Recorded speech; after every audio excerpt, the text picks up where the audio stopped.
And what is up, everybody? Welcome into this week's edition of the Fantasy Alarm Fantasy Baseball Podcast. I'm Colby Conway at Colby R. Conway on Twitter. And with me, as always, at the Selz Man on Twitter, my good friend Matt Selz.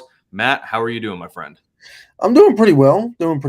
I had a fun weekend watching some very entertaining baseball across the board, and then also a very entertaining NASCAR race that we had on Sunday at Kansas. So things are things are pretty good. Um, didn't quite get as much yard work done as I wanted, but that was about the only thing. I heard that. I had it on my list this week to spray some weeds that we have in the yard. Never got around to it. Baseball took precedent, and Yeah, I bought the weed and feed, and then it started raining every day since I bought it. And it needs like 24-hour gap between rains. So now I have Tuesday. If I don't get it down Tuesday, it's not getting down for another like 2 weeks. It's ridiculous.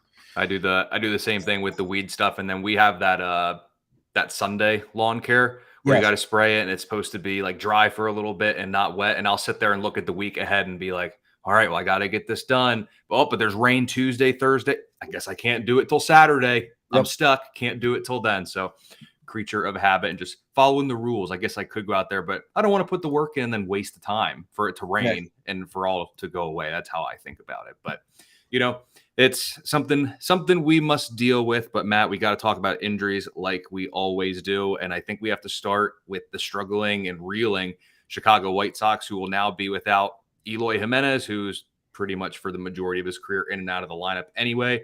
Appendectomy, he's going to be out 4 to 6 weeks, looking to about a month and a half out for Eloy. Big blow to fantasy managers. They were drafting him for power. Durability has always been a concern. I don't necessarily know if we can knock him for this one. This is different than a pulled hamstring or a strained Exactly. oblique. Like, it's not like he just woke up that day and was like, screw it, I'm going to have my appendix go out on me. Exactly. This is a fluky thing. I saw some people victory lapping on Twitter, like, yeah, I told you. I was like, no, this doesn't count. Like, if he comes back and yanks a hammy, okay. But we can't be victory lapping a dude getting a surgery for, an appendix not working, right? That could actually be a life or death situation if they don't catch it in time. So he should be back. It's not good news for the just woeful White Sox who just can't catch a break. That's a good word for him. It's abysmal. Like, the amount of stuff you're reading about them right now. I thought it was bad when they had Tony La Russa's manager, and now it's just worse. So I don't know what we're doing with. I mean, you're gonna hold them, right? But I don't know where to tell you to look for power on that team, because the only other source of power they had, Jake Berger, is now also on the IL with like an oblique thing, I think. So I don't know. I don't know what we're doing with the White Sox. Yeah, it's bad. When you look at their lineup, Andrew Benintendi's been bad this year. Andrew Vaughn hasn't been quite what I was kind of hoping for in terms of what he's been this year. But then I'm looking right now at roster resource, and things are going to kind of fluctuate a little bit depending on the matchups and everything. But right now, they have the top 4 of Anderson, Benintendi, Vaughn, and Luis Robert, and then your 5 through 9 hitters are Hanser Alberto, Yasmani Grandal, Gavin Sheets, Elvis Andrews, and Sebi Zavala. So it sounds like we're going to be targeting some pitchers against them. No Yomi Garcia or whatever the hell the guy was that they were hyping. I mean, that doesn't even matter. I mean, it's bad. Like, it's not good. I mean, Billy right Hamilton's now, on the bench. I might take the Tigers lineup over the White Sox lineup at this point. It's bad. It is really bad. And hopefully Jimenez is out closer to the lower end of that timetable. But fantasy managers, I'd be expecting probably 5 to 6 weeks without Eloy would probably be what I'm expecting with the appendectomy. Probably. And so much can happen. You want him to be healthy, obviously, first. So take that into consideration. Matt, we're going to talk a little bit about your Nationals here in this episode. But let's start with Victor Robles. I believe it was a back injury while trying to steal a base, and he comes out, back spasm. He's now on the 10-day injured list. And actually, we haven't seen, dare I say, prime Robles since that 1 year where he dominated, but he's been pretty good this year, if we're being honest with each other. Yeah, he has been. Defensively, there's still a little bit that we would like to see from him cleaned up, but you're not we're not talking defense for fantasy baseball purposes, right? He's been very, very good. I haven't even cared that he's batting ninth in the lineup most nights because that's where I want him. I don't want any more pressure on him. I just want him to keep doing what he's doing. It's showing results. He had gone, I think, 8 for 8 on stolen base attempts prior to getting caught stealing the other night, and then being removed from the game for triggering some back spasms. But yeah, he's hitting in the 290s. He's brought a little bit of power to you. He's scoring runs. He's driving some runs in. He's looked really good. And here's the other thing: his walk rate is up, like spectacularly up, which is just outstanding to see. So hopefully it's a minimum stay on the IL. They did call Jake Alou up, who is a utility guy. He's not worth adding. Please don't go at him. If you want a little bit of exposure to the Nats outfield, I guess Stone Garrett's going to get some more starts if he's available. He's been okay. He's not been great. I'm sure Alex Call is already gone, and Lane Thomas was being drafted. So, it if you have Robles, it's just going to be a minimum thing on the IL. And there's a lot to like too with him. I mean, obviously the 8 stolen base are the big thing. And while he hasn't homered yet this season, when you're looking at it, a lot of the plate discipline metrics, kind of like you said, as well as the batted ball are up. Strikeouts down, walks are up. He is hitting a ton of ground balls, but maybe that's benefiting the batting average more because there's more contact to be had. But overall, exit velocity is up and hard hit rate is up, at least compared to last year and even some of his better, years in the right before 2020, and especially in his prime year. So there's a lot to like with what is happening with Robles sans injury, obviously. By the way, he's still young. For sure. He's still only like 25. So it's not like granted, he's been in the majors for a while, but they called him up early because he was showing, that he could handle it. And so that kind of, I don't know, skews how old you think he is, but he's still only like 25. So it's not like we're talking about a dude who's 30 and just now figuring it out, right? It's some guys just take a little longer, like Jared Kalenic. Yep. True. I guess, yeah, I don't know. I don't even know what to say. He breaks the mold because it's a little bit come out of nowhere for him. But Matt, in Houston, that was one of the deeper rotations coming into the year, what the Houston Astros had, even with what they lost in the offseason, still had a lot of dudes. And now we're a couple of weeks into the season here, and we now see that the Houston rotation is Framber Valdez, Christian Javier, JP France, Brandon Bielak, and Hunter Brown, just like we expected it would be. Obviously, McCullers is in and out more than maybe anybody in baseball. And then they've had a couple arm issues, most notably with Luis Garcia undergoing Tommy John. So the move was to bring JP France up. His stuff plus ranks very well. Is he a guy that we can count on here moving forward? Is there any really fantasy juice to really have with France? I think he's worth a shot if you absolutely need pitching help. I don't think he's like a be all end all go get him like Bryce Miller or Mason Miller. Or a couple other guys we've seen come up this year like BB, stuff like that. If you need the help, he's worth it. He's going to have a pretty solid offense behind him. Yeah, the Astros offense has been struggling, but Altuve should be back. Theoretically, they're getting some of their guys back anytime now, and maybe that'll help Jose Abreu figure out how not to be old. But yeah, look, he's gonna strike some dudes out. I don't know how long he'll go in starts, but I would take France over Blaylock though. Yeah, I'd agree. And when you look at it too, just be careful. The stuff plus is very good. I'll give you that. The stuff doesn't look bad. One thing I will caution, the Seattle offense has some bad swing and miss issues right now. Yes. So he had an average of strikeout per inning. He shut them out over 5 innings of work, 3 hits, 1 walk. Just keep in mind, there is a lot of name recognition in that Seattle lineup, but they have not been good of late. Right. So also, just keep that in mind. Not to mention that it's still pretty early in France's time in the majors, so they probably don't have a book on him. Mm-hmm. And that certainly helps pitchers. Once they get a book on him, then the pitcher has to adjust because they're going to know his tendencies and what he likes to throw in and whatnot. But yeah, I would look if you're desperate, which I think a lot of us are at this point. Let's say you missed out on the waiver bidding for Bryce Miller this weekend or Brandon Fought. I would take a shot.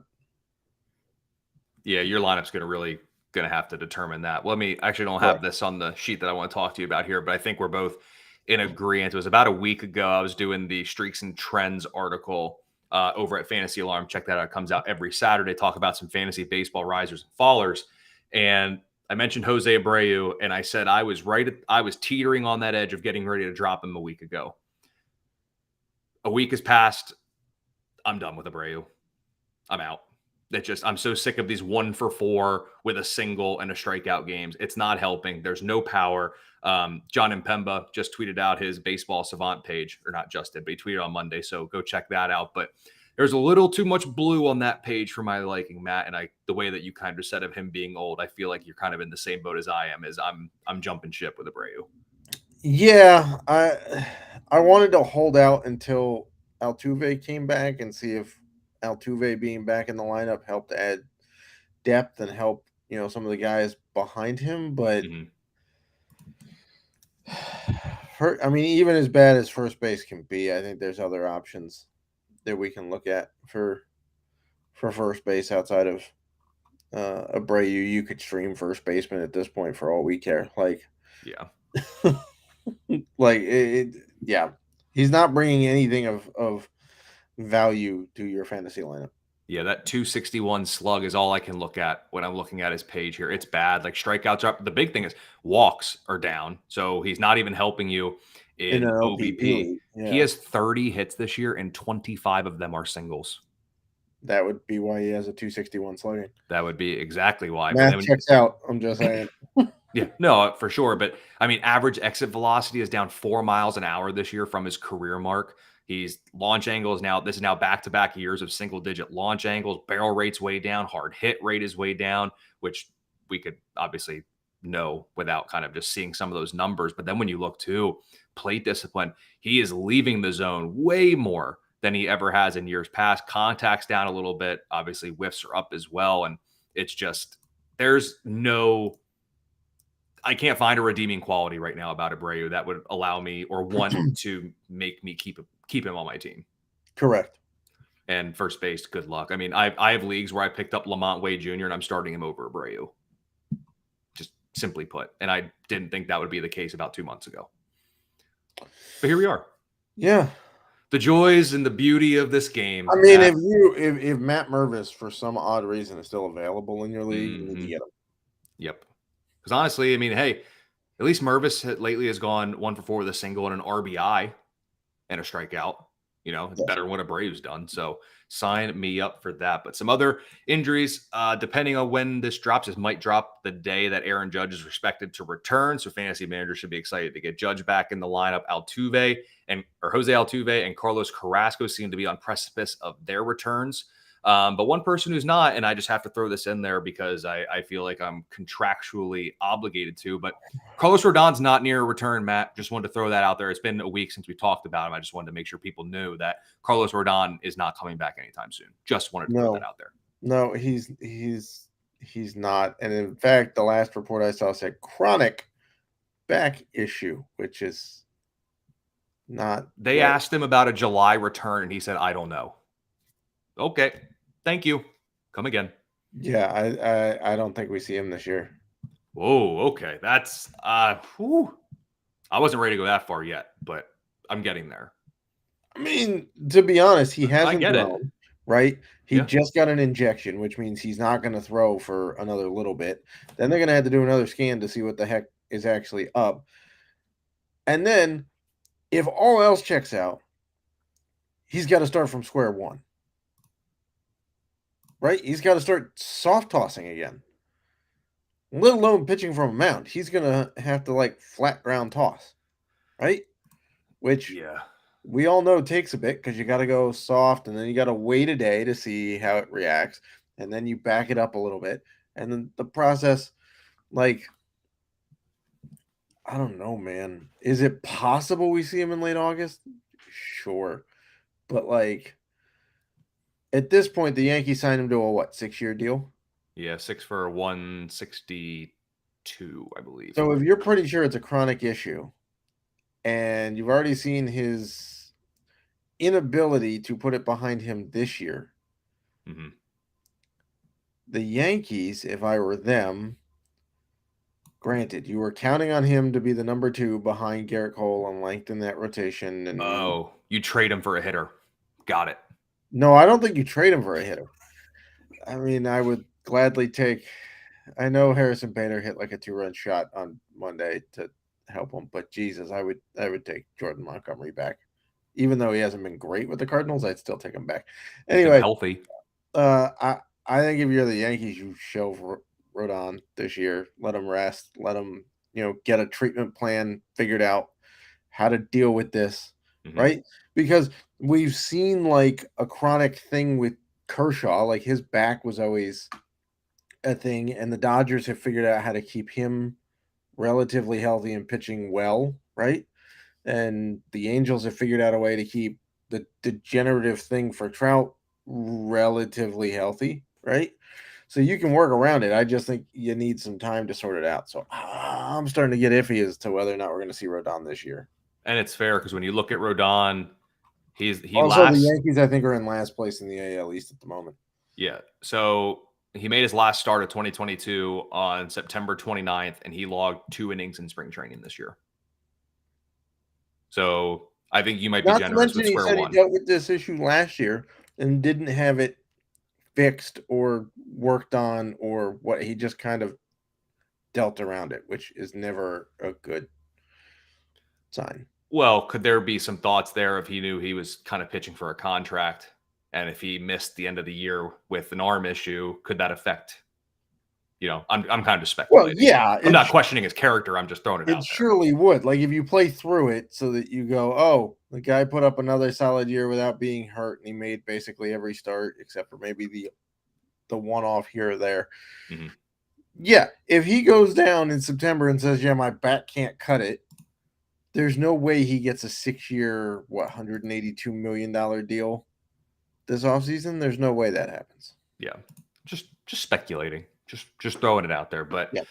Matt, here's the one that I'm curious to get your take on, as you're not as affiliated with the NL Central as I am per se, but I'm not even going to bury the lead. What is happening in St. Louis? I'm not even talking about their record.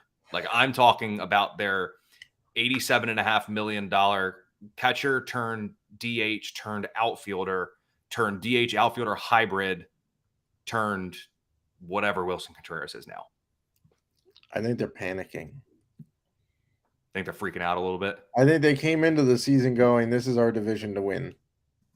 All we got to do is show up and we'll be fine. I mean, you and I both picked the Cardinals, I think, to win the division in our, we were hedging a little bit. Maybe if Milwaukee goes ridiculous to start, maybe they can hold on. But then Burns and Woodruff got injured and their offense hasn't done jack squat. So, I think the Cardinals are like, well, the Cubs are a rebuild and they're not going to compete. And the Pirates, sorry, Colby, nobody expected anything from the Pirates, let alone to be through April with the best record in the NL, right? Probably a fair take.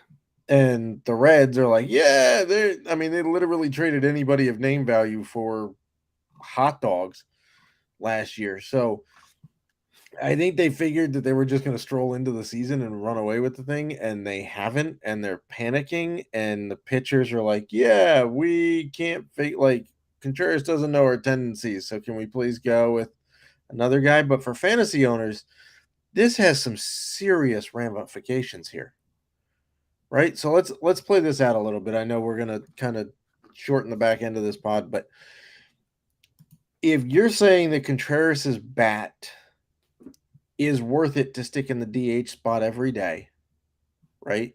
Mm-hmm. Or in, let's say, left field, like they've hinted at.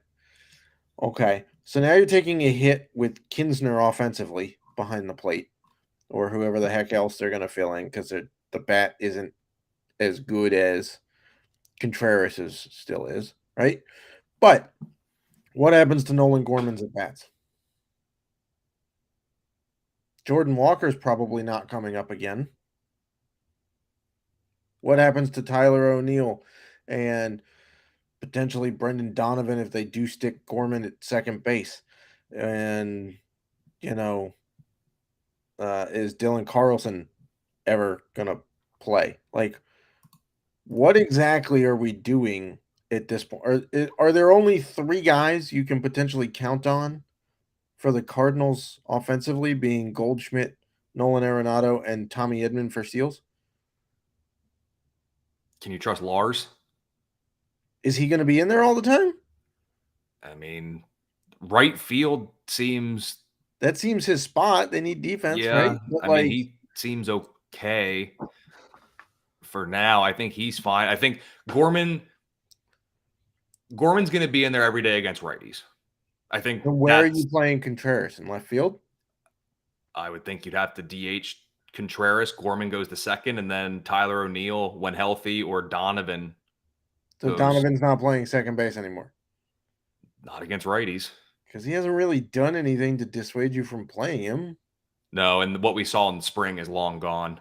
The power just isn't. He's back. He's back to what he was last year. The spring fling with the power was fun with Donovan, but that ain't there anymore. It's gone. Okay, but do they need? I mean, they arguably don't need the power from Donovan. He's there as an on-base guy. No, but it couldn't hurt right now, though, either. Yeah. I mean, I know you're saying, they're a mess. One thing that may help is you might see slightly better ERAs from the Cardinals pitchers, because they're the ones that seem to get vocal about not wanting Contreras behind the plate as much as they could. That they pointed out that, hey, my ERAs tend to look better with the other guys. Yeah, it's a very interesting situation. Some of the quotes that have come out too when they're talking about it, it's like, what does Contreras need? I don't remember exactly what it was, but it's like, what does Contreras need to do to be in the outfield? And I think it was Mozeliak. Is that his name? GM.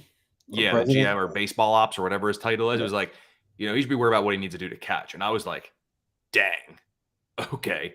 Where it's gonna be like that. Like they are not happy. And I think it's this intersection of not happy and panicking.